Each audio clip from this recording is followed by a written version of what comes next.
been never thought about having its own jail. You know, we got good juvenile detention, so. We're gonna go ahead and get started with the pledge. Jail commission. I pledge allegiance allegiance to the flag of the United States of America and to the republic for which it stands, one nation, under God, indivisible, with liberty and justice for all.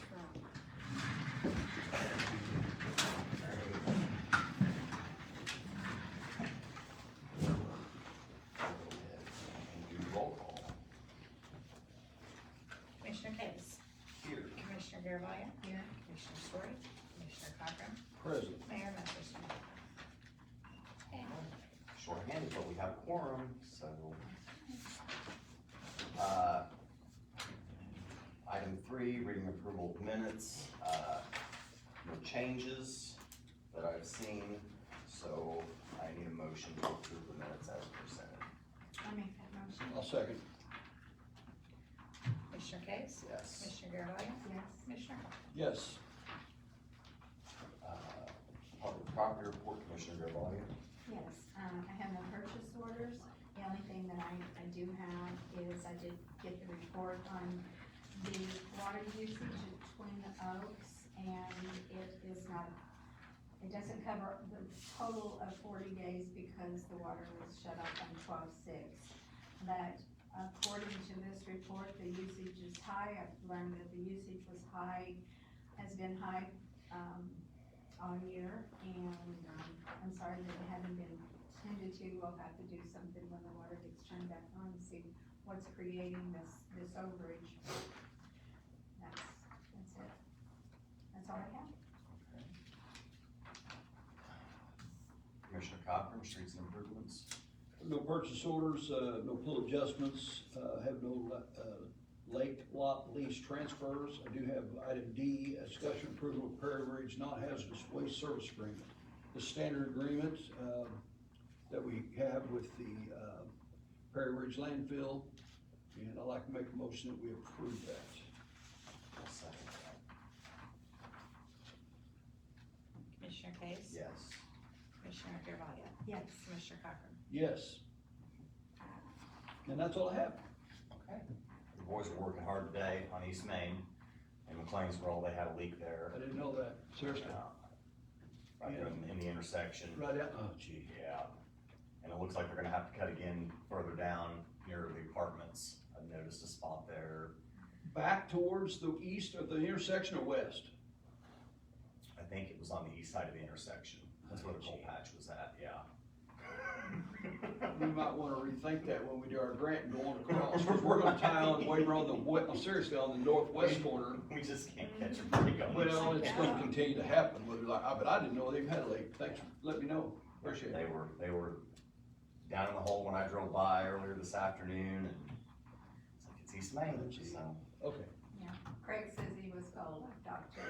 He said, I asked how you doing, he says, I'm cold. Thank you, Commissioner Cochran.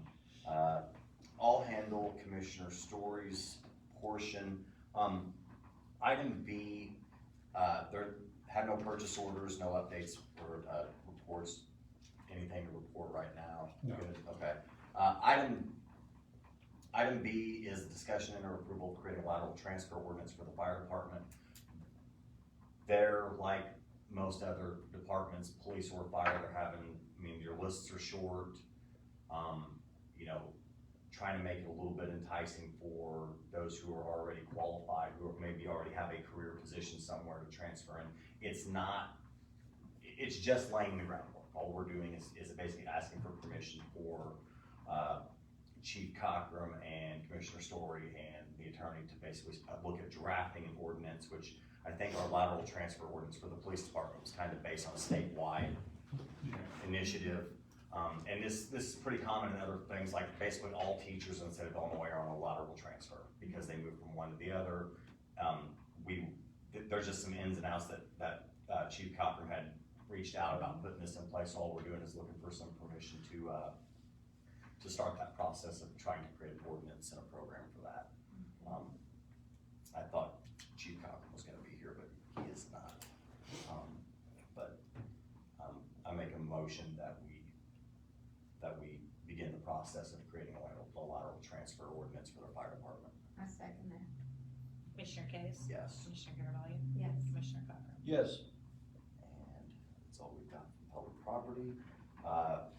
To me, for accounts and finance, we have one payroll dated for the 5th, totaling $107,141.61, with the following breakdown of $79,973.17 from the general fund and $27,168.44 from the water and sewer fund. I make a motion to approve that as presented. Second. Commissioner Case? Yes. Commissioner Garvelia? Yes. Commissioner Cochran? Yes. 7B, we'll discuss that towards the end. We'll have to continue in order to pay the bills, because bills are not ready yet. Item 7C in your packet is resolution 2024-1. That's the resolution to establish funding for the Industrial 2 Water Main Project. That's the Sherm Boring Project. And to just update on that, I got the term sheet and letter from Peoples today. Loan was approved. So we'll hopefully pass a resolution, and then we'll get to closing in the middle of the end of the week, and we'll have the note funded, and we can be able to pay our contractor. I'm sure he would like to get paid much sooner rather than later. So basically, the resolution states why we're doing it, and what the loan amount is, which is $446,425.00. So That's what his contract was, to date, because I know Yes. we're planning on adding some more to that. We're trying to get that approved this time. yeah, so this was just for the base for This that. is the base contract. Yeah, and for if Jeff. If we need to make it, if we end up getting additional Yeah, monies, yeah. we will come back and do a Yeah, different one. yeah. But this is just for the meat of the project right now, and then hopefully we have that problem. Yeah, oh, When yeah. we have to do it again, that would be I'm exciting. hoping we can clean up some more things out there with So, what money we have. so. I make a motion to approve I'll this second. resolution. Commissioner Case? Yes. Commissioner Garvelia? Yes. Commissioner Cochran? Yes. And just for some good news, the terms at 5.7% interest. Very good. And we're not gonna have it on the books very long, because it will be reimbursed from the state, so that's exciting. So, Very good. nothing else out of accounts and finance, nothing for city updates from Tom, anything, Brooke, no? Public affairs, he didn't give me any updates, and he has no POs, so Brian, you're up. Item 9C. Actually, C, D, and E are all related to the same deal, basically, but, this is an alley closure petition that we got from, Ben Clements, who is selling that property where his business used to be before it moved up north. In order for the prospective buyers to be able to get their loan, that alley needed to be closed because their building, as you can see, runs through the middle of the alley. And that was one of the loose ends on the banking side of it that needed to get cleared up. I have checked with Craig Miles, and he has assured me that there are no utilities through there that we would have to be worried about. The neighbors, both people who own property on both sides, have signed the petition, and so I would recommend you make a motion to vacate that alley. I'll make that motion to vacate it, the alley located between Reed and First Street. Addition. I second it. Commissioner Case? Yes. Commissioner Garvelia? Yes. Commissioner Cochran? Yes. Okay. And then, let's see.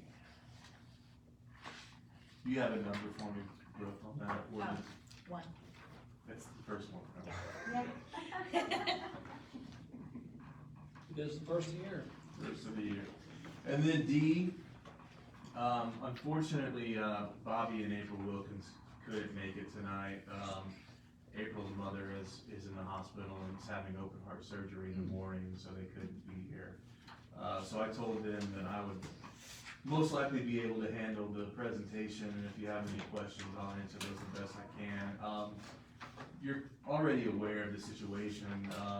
Last month, we changed the zoning schedule for business 3 and business 6 to include, by special use permit, allowing for Fender and Body Works shop in those 2 districts. Now they've gone through the formal process of getting that special use permit, and so we took this to the Zoning and Planning Commission and got a unanimous recommendation for them to be able to do that with the special use permit. I will say, because when I send out letters to anyone who lives or owns property within 200 feet of the subject property, the letter states that, you know, you can come to the meeting, you can send, you know, correspondence with any kind of objection. I did get one letter saying that they were not in favor of a body shop being in their neighborhood. So I do wanna bring that up. I also brought that up to the Zoning and Planning Commission, and that didn't change their mind in any way to make that recommendation. And it also doesn't change my recommendation to allow for the special use permit. So take that as you will. So if you're, if you'd like to make the motion to allow for the special use permit, I would recommend you do that. I'll make that motion to approve the special use permit. I'll second. Commissioner Case? Yes. Commissioner Garvelia? Yes. Commissioner Cochran? Yes. And then item E there is essentially the same exact thing. If you'll remember, we had to approve two uses for the activity schedule for B3 and B6. One was for Fender and Body Works, the other was to allow them to resell those cars that they fix. And so, same situation, we took that to the Zoning and Planning Commission.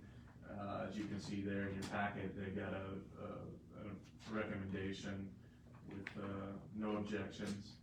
And so I would again make the recommendation to approve that special use permit to allow for automobile sales there at that location. I'll make that motion. I'll second that. Commissioner Case? Yes. Commissioner Garvelia? Yes. Commissioner Cochran? Yes.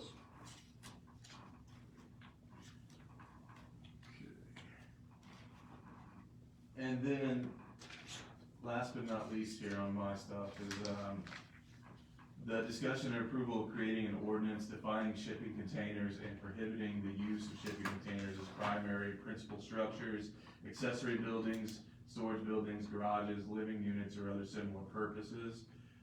This is what we kind of preliminary discussed at a previous meeting, where we're seeing shipping containers being used as structures. Typically they're used as storage, and I've been getting phone calls from residents who have been wanting to put those in their yards. And so the ordinance that you have in front of you there is borrowed from other municipalities, you know, in this area, in Southern Illinois area, and it defines what a shipping container is, and it also shows that those would be prohibited in all zoning districts in the city. And that was taken to the Zoning and Planning Commission as well. I did not get a recommendation on that. There was a 2-2 vote, yes and no, to allow those. The prevailing opinion from the people who did not vote to pass this ordinance was that it would be used, they could be used to clean up derelict and filthy yards. However, I think by allowing that, you're going to create two issues. I don't see that people who have these really bad yards would spend $5,000 to buy a shipping container to clean up their junk. I feel like those people would continue to have the same kind of junk in their yard, and then you would have other people bringing shipping containers in to move their stuff into. So I don't see it as being personally a way to solve junk in yards issue. I think it just compounds the issue and creates another eyesore for the community. So, just wanted to lay that all out there, that we did not get a recommendation, but we also didn't get, a complete denial. It was a 2-2 vote. But anywhere where we have existing containers, they would be grandfathered in. They would be grandfathered in under the ordinance, and then anyone who tries to bring one in after the fact would be in violation of this ordinance if it were to be passed. So it's really kind of a decision that you need to make based on what you think is best for the development of the community and whether or not the community sees any kind of benefit in having shipping containers in people's yards. I remember when I was on zoning board, there was a guy come, and he was very serious about making a house out of shipping containers. He come in, he had this video we watched, oh my God, and he ended up not doing it. But it was just amazing what he was wanting to do. It's like he was over on Madison and Buchanan Sure. Street. Yeah. But I was like, how's that gonna work? But he was so interested, and then he ended up not doing it. So he wasted a couple meetings, I guess, of our time, but I just never liked the concept of those. I mean, Well, I've seen, because I've looked into houses that are made out of shipping containers, and if you put tens of thousands of dollars into those, you can make a very, very kind of abstract art house out of them that look really cool from far away. The problem is that we don't have architectural standards in the city of Benton for stick-built homes, for pole barn built homes, or any other kind of homes. And so if you allow for somebody to, let's say, spend $200,000 on this really nice shipping container home, then you have to allow for the person who's gonna take not two, a very nice one. take two of them, Yeah. weld them together, Yeah. cut a hole for a door and cut a hole for a window, and you have to allow that. And Yeah. so, which one do you think that we're going to see more in the city of Benton? The guy who's willing to put $200,000 into making one of these beautiful container homes, or the person who wants to just glue a couple of them together and cut a hole for a door?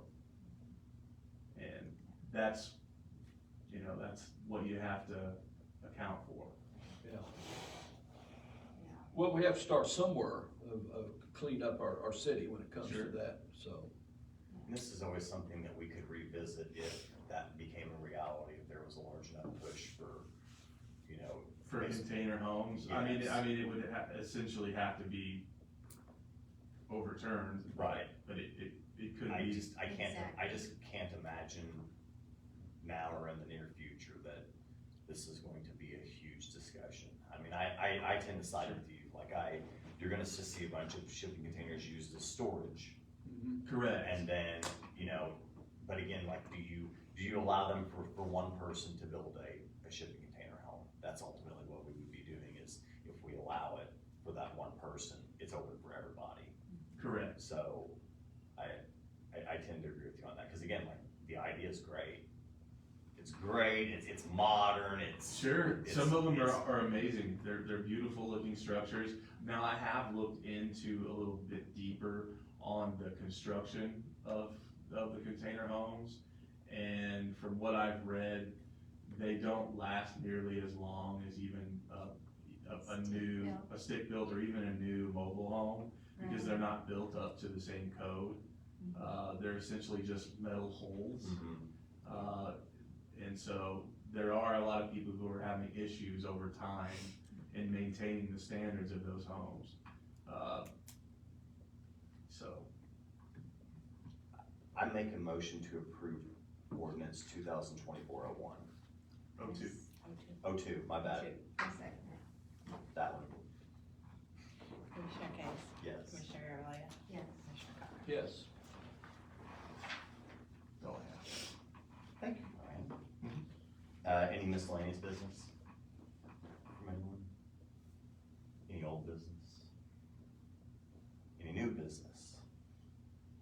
just on new business, I sat in a meeting this morning with Chief Funkhauser and, Detective Melvin and, Christine, and we're going over the body cams, their renewal cycle comes up in March. And then a couple of other things involved with the company.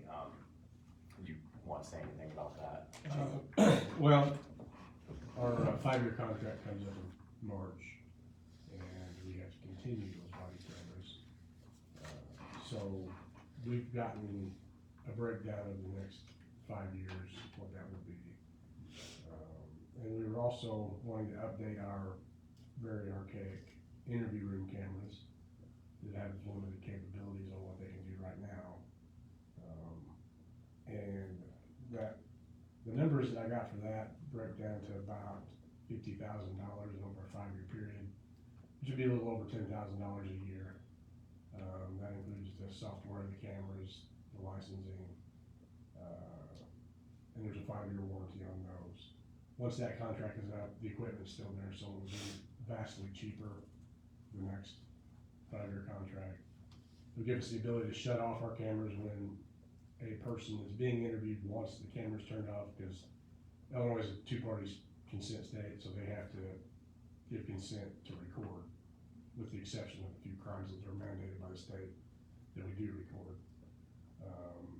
It has the ability to redact certain things within that interview, which we've experienced problems with in the past, where we had a homicide trial. There was a statement made by the defendant at the time in that interview that was supposed to be redacted.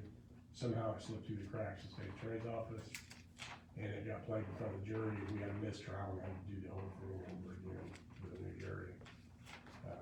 So I mean, when it comes to the interviews and criminal aspects, I mean, there is a lot of things to think about, especially for the courts. We don't want things like that happening. If you're doing a case, you know, we want to make sure that we give victims the justice they deserve. But it is a cost of roughly $50,000 over a 5-year period to do that. We've been with Axon for 5 years. They provide great service. We've never had any issues with them. Currently, the contract we have now has an assurance plan with it, which guarantees every 2.5 years they update our body cameras for free. So there's no cost to that. This contract, all the equipment that we currently have, we don't have to pay for, so it is cheaper in that aspect too. But we're still looking at $70,000 over a 5-year contract, which broke down to about what? If we 14,000 a year. If we spread it evenly, it would be $14,180 a year. Yeah. Which is the whole kit and caboodle for the body cams. That would be the cam, the assurance plan, the service that comes with it, The licensing. the storage and all of that. And I mean, it was a really good meeting, got a lot of questions answered. The biggest thing is this is gonna be a lot like our trash, in the sense that we were in a 5-year agreement from 2019 to the early part of 2024. So during all the high inflationary time, we were locked into a nice low price, and that's just not the reality going forward. So we're paying for that a little bit. And again, we'll come back to this at some point, probably later this month or in February to finalize anything. But in order for us to transfer data out to a new provider would be roughly $14,000.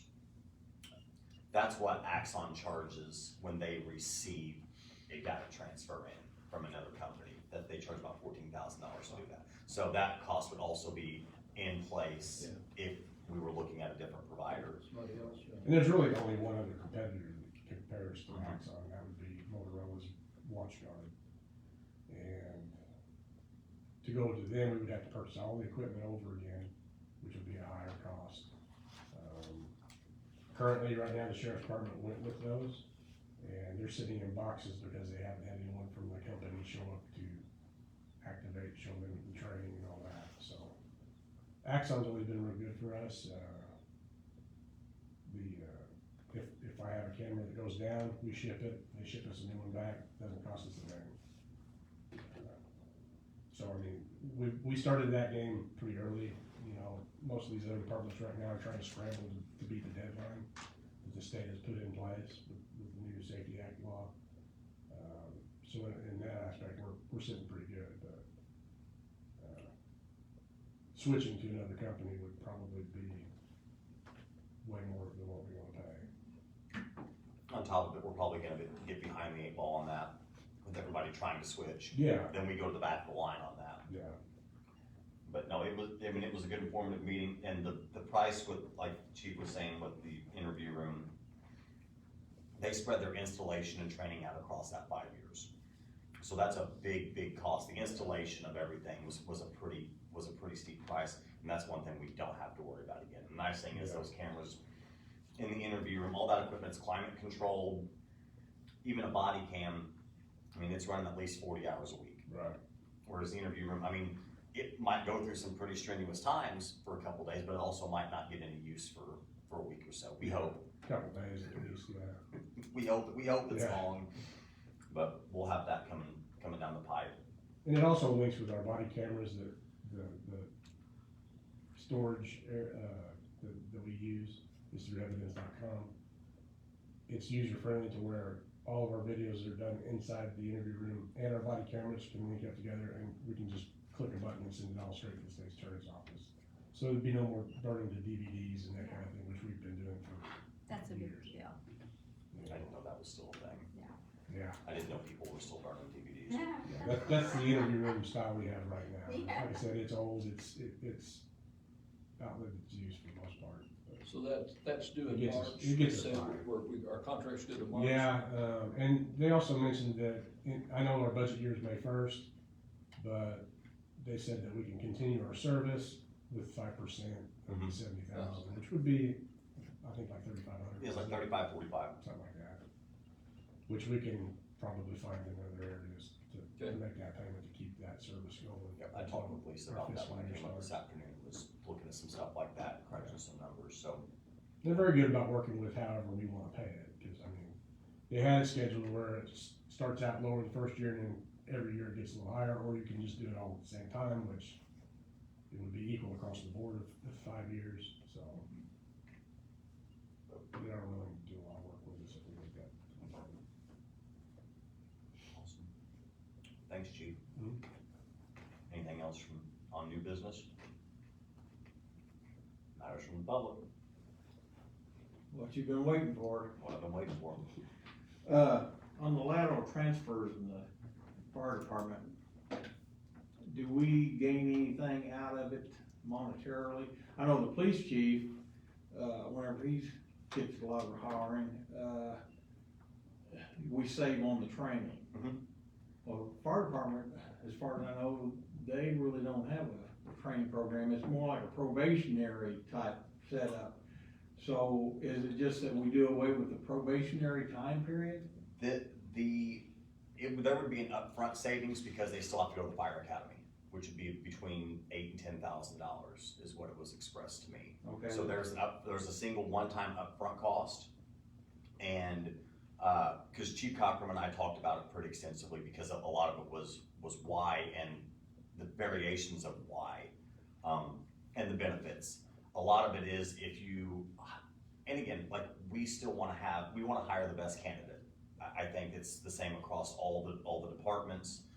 But the one thing is with a brand new firefighter, and again, the council, the merit board may send a brand new firefighter, a true rookie, that may be the top of their list.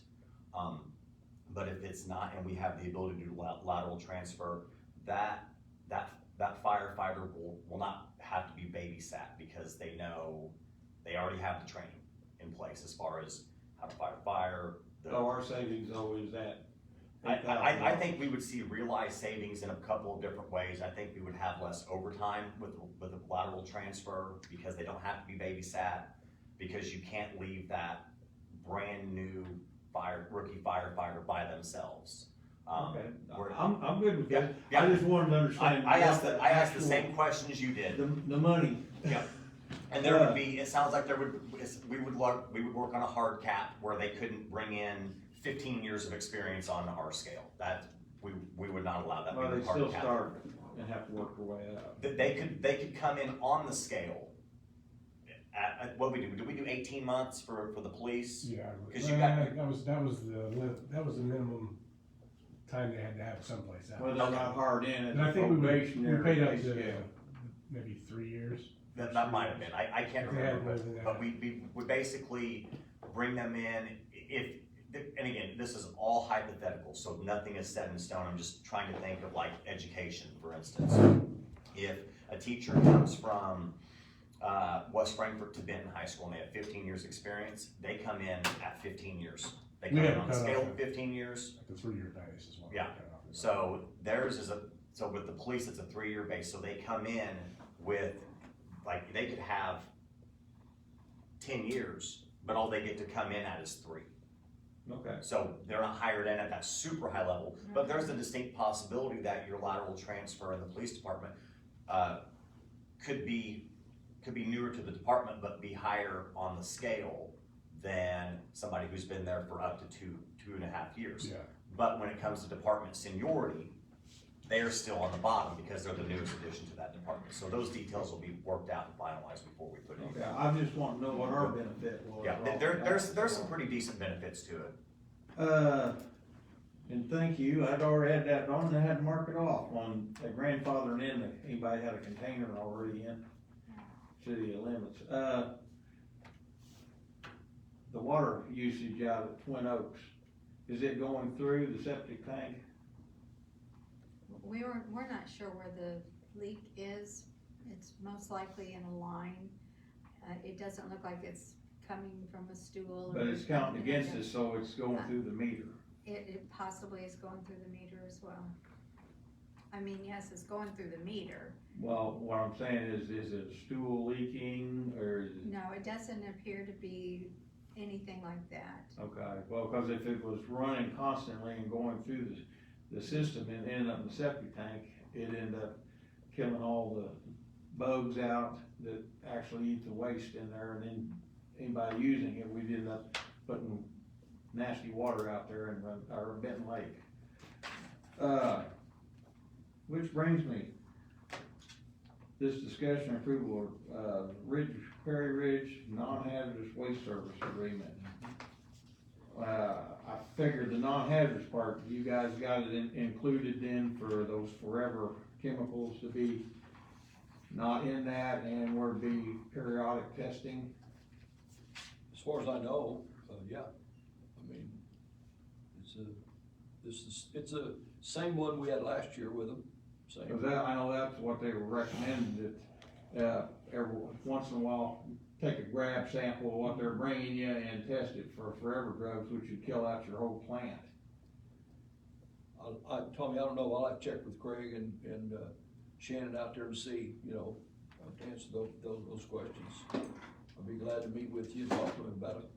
Okay, well, and also that kind of testing here, I think that they would have to pay for it rather than us.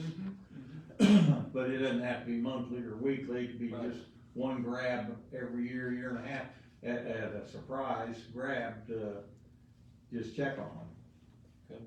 If you got questions on that, like I said, I'd be glad to meet with our operator and Shannon and Craig and get together on it.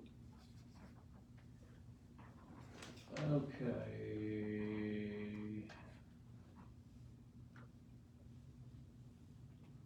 I think that was it. I had to mark off several, that was it. Anything else from the public? Commissioner Cochran, Commissioner Gervaili, anything else before we close? We have no reason for item 14 for a closed session, so I make a motion to adjourn. We're going to extend it. Oh, hold on, thank you, yes. We need to continue the meeting, I can't adjourn the meeting, I got ahead of myself. To pay bills, does 9:30 on Friday work? Works for me. That works for me. Okay, we can at least get a quorum together to pay the bills, that's exciting. So we will continue the meeting, so I make a motion to continue the meeting to Friday, January 12th at 9:30 a.m. I second. I'll second that. Commissioner Case? Yep. Commissioner Garvelia? Yes. Commissioner Cochran? Yes. I'll make a motion to adjourn. No, we're continued, we're in recess. Oh, that's right, we gotta continue, let's do that again. Thank you, everyone. Make a motion that we do go home, how about that? Chris, we need to have serious talk here.